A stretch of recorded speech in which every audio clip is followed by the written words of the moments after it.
గతంలో చూసినట్టయితే ఈ 31వ డివిజన్ కాంగ్రెస్కు కంచుకోటగా ఉండేది. కొన్ని ప్రాంతీయ పార్టీల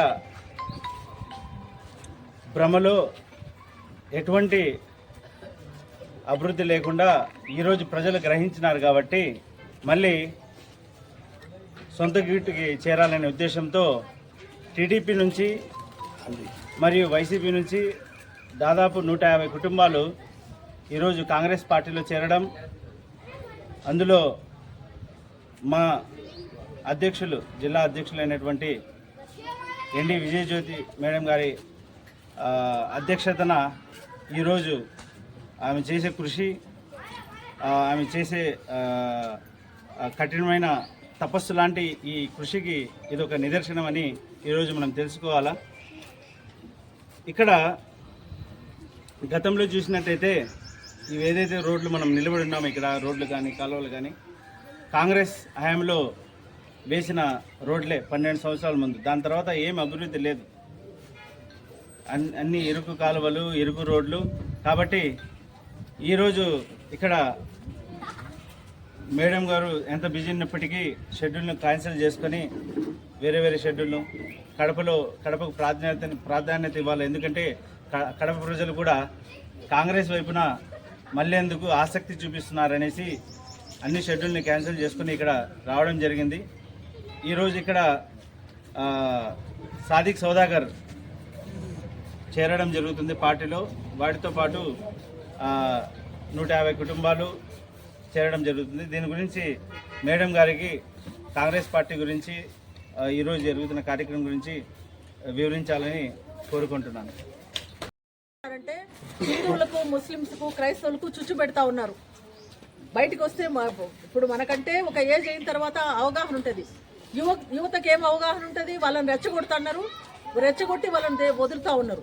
వీళ్ళకు పెట్టుకోవడము, కులమత ద్వేషాలు పెట్టడము, చంపుకోవడము. ఇప్పుడున్న వాళ్ళ అధికారం నిలబెట్టుకోవడానికి ఇప్పుడున్న ప్రభుత్వము రకరకాలుగా ప్రయత్నిస్తూ ఉన్నారు. కాబట్టి మనకు వచ్చేది ఓటు అనే ఆయుధం. ఈ ఆయుధంతోనే మనకు మంచి పాలన తెచ్చుకోవాలి. ఒక కాంగ్రెస్ పార్టీ మాత్రమే ఆ పాలన చేయగలుగుతుంది. కానీ మిగతా ప్రభుత్వాలు ఇప్పుడు చూస్తున్నాం కదా, 3 సంవత్సరాలు 3 టర్ములు ఇందిరాగాంధీ గారు 1966 నుంచి 77 వరకు కంటిన్యూగా ఉండింది. తర్వాత 3 సంవత్సరాల గ్యాప్ వచ్చింది. మళ్ళీ 80 అయింది. 84లో చంపేసినారు. వారి కుటుంబాన్నంతా చంపేసినారు. కానీ వాళ్ళు దేశం కోసం పాటుపడతా ఉన్నారు. అటువంటి నాయకత్వం కింద మన కులమతాలకు అతీతంగా అందరం బాగుండాలా, అన్ని సౌకర్యాలు, యువతకు ఉద్యోగం రావాలన్నా, మన ఓటు మనం వేసుకోవాలన్నా, మహిళలు ధైర్యంగా బయటకు తిరగాలన్నా, ఇది పేదరికం లేకుండా ఉండాలన్నా, ఇవన్నీ జరగాలంటే కాంగ్రెస్ పార్టీ అనే అధికారంలోకి రావాలా. చాలా మటుకు ఇప్పుడు చాలా మంది చదువుకుంటా ఉన్నారు, అవేర్నెస్ ఉంది, టీవీలలో చూస్తూ ఉన్నాము. కక్షలు, వాళ్ళ యొక్క డామినేషన్ తప్పితే ఏదో పొడుగు చేతుల పందారం అన్నట్లు ఎవరు ఉంటారో వాళ్ళకే చూస్తున్నాం, పేదోళ్ళని పట్టించుకోవడం లేదు.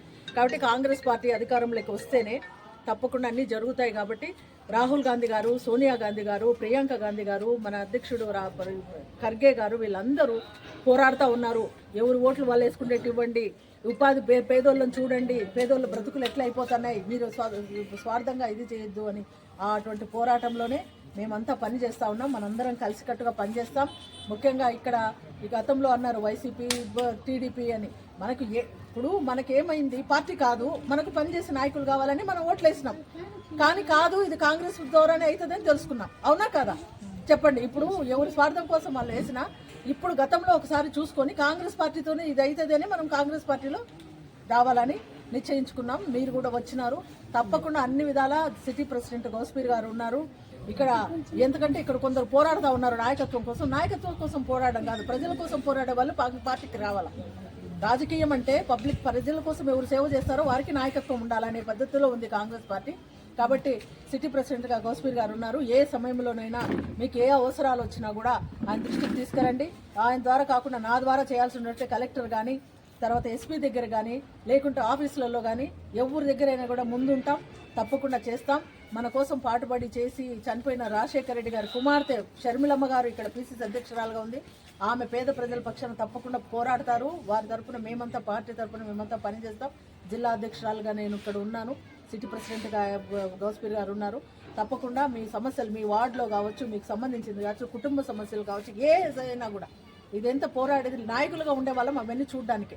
కాబట్టి నిరభ్యంతరంగా అందరూ చెప్పి మాటలు చెప్పిపోతారు అంతే అనుకోవద్దండి. అది కాదు, అది ఈ పార్టీ పద్ధతి కాదు, ముఖ్యంగా నా పద్ధతి కాదు. నేను 11 సంవత్సరాలుగా నేను పనిచేస్తూ ఉన్నా. కాబట్టి మీరు తప్పకుండా మీ అవసరాలు ఏమన్నా కూడా నిరభ్యంతరంగా సిటీ ప్రెసిడెంట్ గారి దృష్టికి తీసుకురండి. అక్కడ నుంచి నేను కూడా ఏం కావాలనేది చేస్తాం. కాంగ్రెస్ పార్టీకి చెప్పండి, కాంగ్రెస్ పార్టీ మన వాళ్ళందరికీ చెప్పండి, బలోపేతం కావాలా. నేను ఇప్పుడు చెప్పింది పేదలు బ్రతకాలన్నా, మన కులమతాలు లేకుండా మనం అందరం సంతోషంగా సమాధానంగా ఉండాలన్నా, కొందరు స్వార్థపూరితంగా వాళ్ళ స్వార్థం కోసం ఎన్నెన్నో చెప్తారు, రెచ్చగొడతా ఉన్నారు. అదంతా ఏమి వినొద్దండి. ఏకైక పార్టీ ఇందిరమ్మ పాలనలో ఎట్లా ఉన్నిందో, కాంగ్రెస్ పార్టీ పాలనలో గతంలో ఎట్లా ఉందో అదే వస్తుంది. గతంలో రైతులకు రుణమాఫీ వీళ్ళు వాళ్ళని లేదమ్మా. బీసీలు కావచ్చు, ముస్లిమ్స్ కావచ్చు, క్రైస్తవులు కావచ్చు, దళితులు కావచ్చు, రైతులు కావచ్చు, స్టూడెంట్స్ కావచ్చు, ప్రతి ఒక్కరూ బాగుపడింది కాంగ్రెస్ పార్టీలోనే. రుణమాఫీ చేసింది కాంగ్రెస్ పార్టీలోనే. బ్యాంకులు జాతీయం చేసి అందరికీ అందుబాటులో లోన్లు వచ్చేసి చేసింది కాంగ్రెస్ పార్టీలోనే. కాబట్టి పేదలకు ఇల్లు ఇచ్చింది కాంగ్రెస్ పార్టీలోనే. కాబట్టి ఇవన్నీ గుర్తుపెట్టుకొని మనం కలిసికట్టుగా పనిచేద్దాం.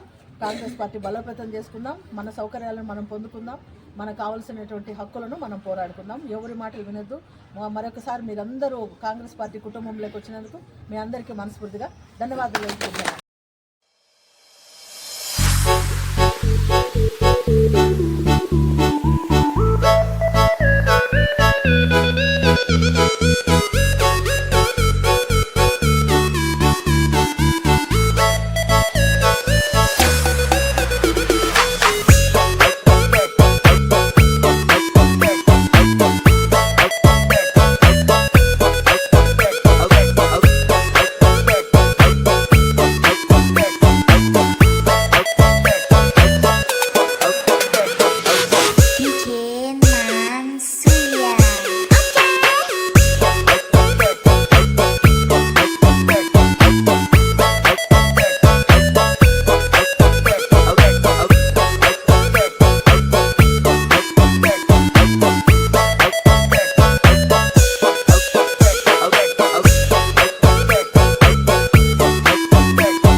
అన్నీ తెలుసుకొని ఈరోజు కడప నగరంలోని 31 డివిజన్లో 150 కుటుంబాలు కాంగ్రెస్ పార్టీలో చేరడం జరిగింది.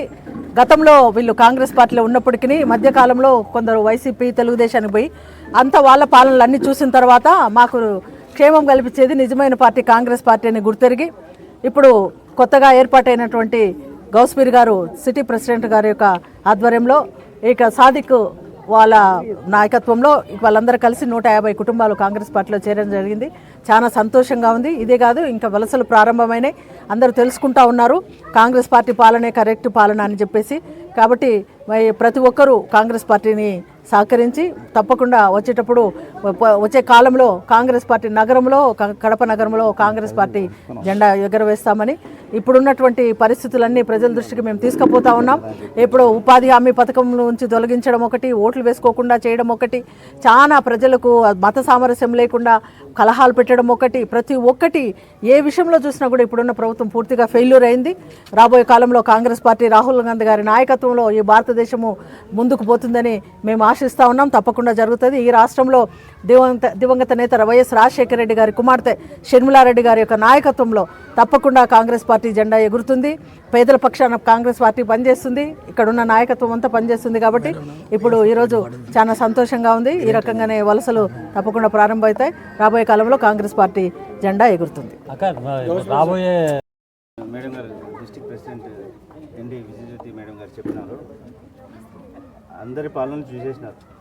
రాజశేఖర రెడ్డి గారు చనిపోయిన తర్వాత మా నేత కాంగ్రెస్ పార్టీ నేత అని, వేరే పార్టీలు చెప్పుకుంటారు మా నేత అని, వాళ్ళ పార్టీలో ఒకరోజు కూడా రాజశేఖర రెడ్డి గారు పనిచేసింది మొత్తం కాంగ్రెస్ పార్టీలోనే. ఈ పార్టీ నుంచి చనిపోవడం జరిగింది. ఆయన చనిపోయిన తర్వాత ప్రజలకు మభ్యపెట్టి ఈ ప్రాంతీయ పార్టీలు ఓట్లు వేసుకుని గెలిచినారు. గెలిచిన తర్వాత అందులో వైసీపీ పార్టీ అయితే రాజశేఖర రెడ్డి గారి బొమ్మ పెట్టుకుని గెలిచినారు. ప్రజలు భ్రమలో వెళ్ళినారు ఆ పార్టీలో, ఏమో ఆ విధంగానే పాలన ఉంటుందని. అది చూసేసినారు, టీడీపీ పాలన చూసేసినారు. ఇంకా వాళ్ళ ప్రజలకు బాగా అర్థమైంది. ఏమర్థమైంది? ఏదైనా ప్రగతి కానీ సంక్షేమం కానీ ఈ రెండు, అభివృద్ధి కానీ సంక్షేమం కానీ ఈ రెండు కేవలం కాంగ్రెస్తోనే సాధ్యం. అది రాజశేఖర రెడ్డి చేసినట్టు రాజశేఖర రెడ్డి గారి కూతురు అయినటువంటి షర్మిలమ్మ గారు అది చేయబోతున్నారని అర్థం చేసుకొని ఈ పార్టీలో చేరడం జరిగింది. కాబట్టి ఈ జ్ఞానోదయం అనేది ప్రజల్లో వచ్చింది. కాబట్టి ఇక్కడి నుంచి మొదలవుతుంది చేరికలు. టీడీపీ నుంచి వైసీపీ నుంచి చాలామంది దాదాపు 150 కుటుంబాలు ఈరోజు చేరడం జరిగింది. రాబోయే కాలంలో ప్రతి డివిజన్లో ఎలాగైతే ఈరోజు 31వ డివిజన్లో చేరినారో రాబోయే కాలంలో ప్రతి డివిజన్లో చేరుతారు.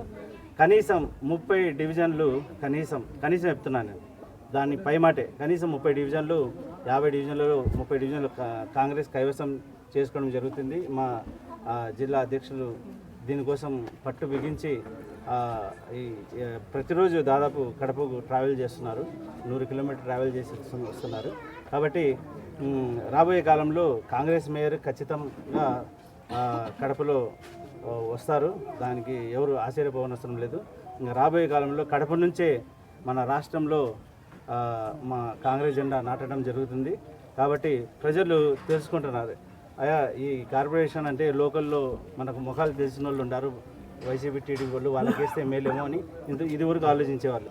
ఇప్పుడు వాళ్ళకి అర్థమైంది, ఇప్పుడు వేసే ఓటే రేపు సెంట్రల్లో కూడా రాహుల్ గాంధీ గారికి వెళ్తుందనేసి లోకల్ ఎలక్షన్స్ నుంచే కాంగ్రెస్కు ఓటు వేయడం జరుగుతుంది. కాబట్టి ఈ దృఢమైన నాయకత్వం ఎలాగైతే రాష్ట్రంలో దేశంలో రాహుల్ గాంధీ గారు ఉన్నారో గట్టి నాయకత్వ పట్టుతో, అదేవిధంగా షర్మిలమ్మ గారు ఉన్నారు మన రాష్ట్రంలో, అదేవిధంగా జిల్లాలో విజయజ్యోతి మేడం గారు ఉన్నారు.